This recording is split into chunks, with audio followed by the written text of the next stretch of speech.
Hola, muy buenas tardes. Estamos aquí ahora en la segunda tertulia literaria. Hoy vamos a hablar del libro El instinto del lenguaje. La idea central del libro es que Steven Pinker llama al lenguaje instinto, ya que para él las personas saben hablar en el mismo sentido en el que las arañas saben tejer sus telas. Él dice que las arañas tejen sus telas porque tienen un cerebro que les impulsa a tejer. Cerebro de araña. Yo concluyo, al igual que Pinker, en considerar el lenguaje como un instinto, porque el lenguaje es una habilidad compleja que se desarrolla de forma espontánea en el niño sin esfuerzo consciente o instrucción formal. Nuestros pensamientos fluyen de nuestra boca con tal naturalidad que a veces incluso nos hacen sonrojar al burlar la censura de la mente. El primer truco que esconde el instinto del lenguaje es la arbitrariedad del signo, o sea, la relación convencional que existe entre sonidos y significados. La palabra perro no se parece a un perro, ni camina como un perro, ni ladra como un perro, pero aún así significa perro porque desde pequeños hemos asociado la palabra perro a un perro. El segundo truco es que el lenguaje hace un uso infinito de medios finitos. Tenemos un código limitado que son las palabras y con estas podemos crear infinidad de cosas y oraciones. Este hecho es el que permite hablar del lenguaje humano, como lenguaje articulado. La palabra es el instrumento del lenguaje, es un símbolo puro. Nosotros intuimos de algún modo el significado correcto de una palabra y evitamos la inmensa cantidad de posibles alternativas que son empíricamente inadecuadas.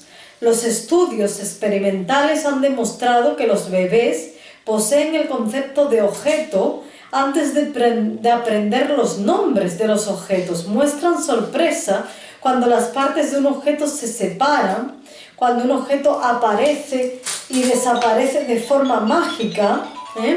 Si tú pudiera quitar las orejitas o las piernecitas, mi bebé mostraría sorpresa.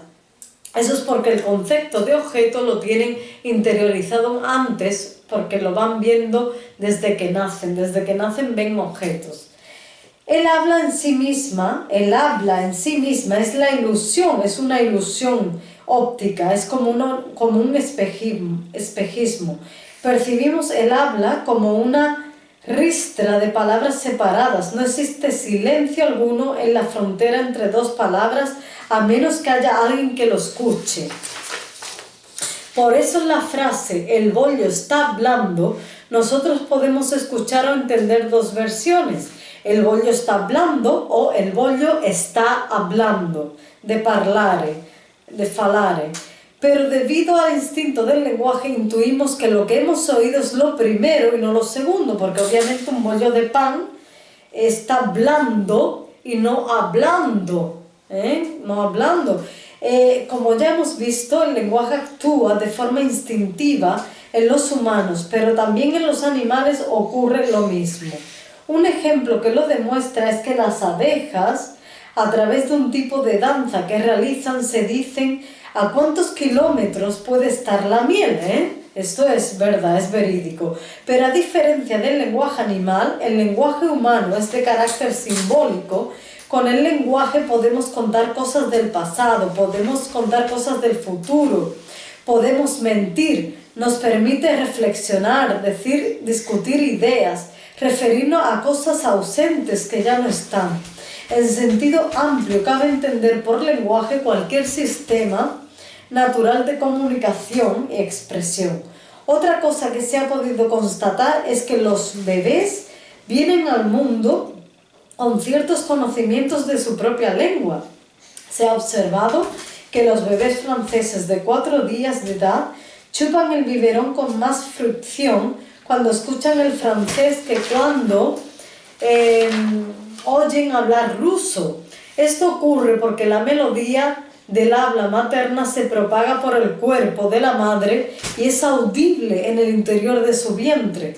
No debemos olvidar que el lenguaje pasa de generación en generación mediante los genes y se sabe con certeza que hay algo en el esperma y en el óvulo que afecta a las capacidades lingüísticas del niño que nace de su unión.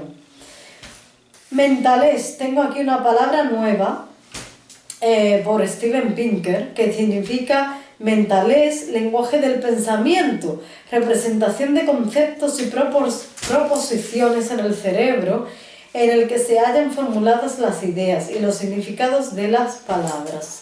Bueno, hasta aquí nuestra tertulia de hoy.